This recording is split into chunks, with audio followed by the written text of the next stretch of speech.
નમસ્કાર મિત્રો. ગુજરાત આંગણવાડી બહેનો માટે સરકારે કરી મોટી જાહેરાત.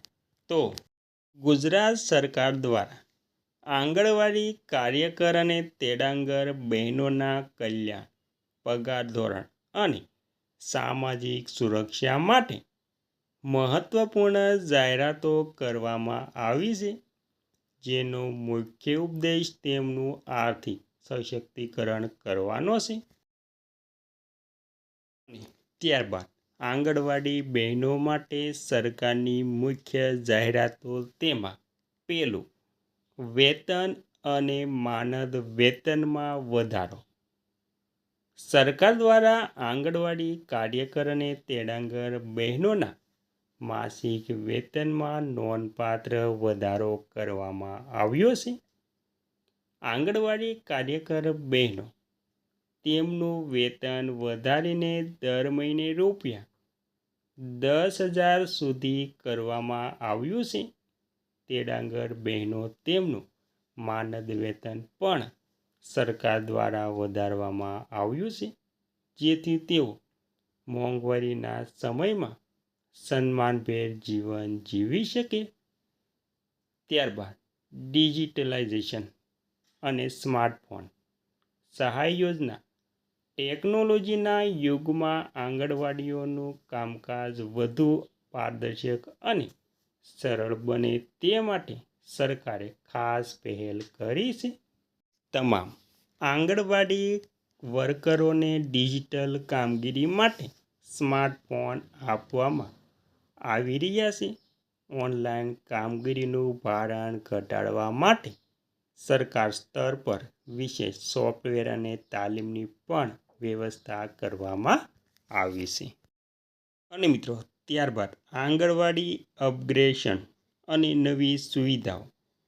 ગ્રામ્ય અને શહેરી વિસ્તારોમાં બાળકોને અપાતા શિક્ષણ અને પોષણના સ્તરને ઊંચું લાવવા માટે માળખાકીય સુવિધાઓ સુધારો કરાય છે. રાજ્યમાં હજારોની સંખ્યામાં આંગણવાડીઓને અપગ્રેડ કરવાની જાહેરાત કરવામાં આવી છે. બાળકો માટે રમતગમતના સાધનો, આધુનિક બાંધકામ અને પૂરતા પોષણક્ષમ આહારની વ્યવસ્થા સુનિશ્ચિત કરવામાં આવી છે. ત્યારબાદ સામાજિક સુરક્ષા અને પ્રોત્સાહન. તેના લાભો. સરકાર આંગણવાડી કર્મચારીઓને નિયમિત કર્મચારીઓનો દરજ્જો આપવા અને તેમની સામાજિક સુરક્ષા માટે સતત પ્રયત્નશીલ છે.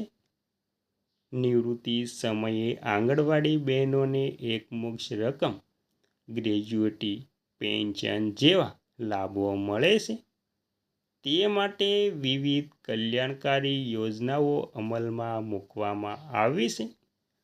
પ્રમોશન અને અન્ય આંતરિક ભરતી પ્રક્રિયાઓમાં આંગણવાડી બહેનો માટે વિશેષ અનામત અથવા તો પ્રાથમિકતા રાખવામાં આવી છે. અને ત્યારબાદ આંગણવાડી બહેનો માટેની કલ્યાણકારી યોજનાઓ. રાજ્ય અને કેન્દ્ર સરકાર દ્વારા આંગણવાડી બહેનો અને તેડાગર બહેનોના ઉત્થાન માટે અનેકવિધ કલ્યાણકારી યોજનાઓ ચલાવવામાં આવે છે. પોષણ અભિયાન અને આંગણવાડીની કામગીરી.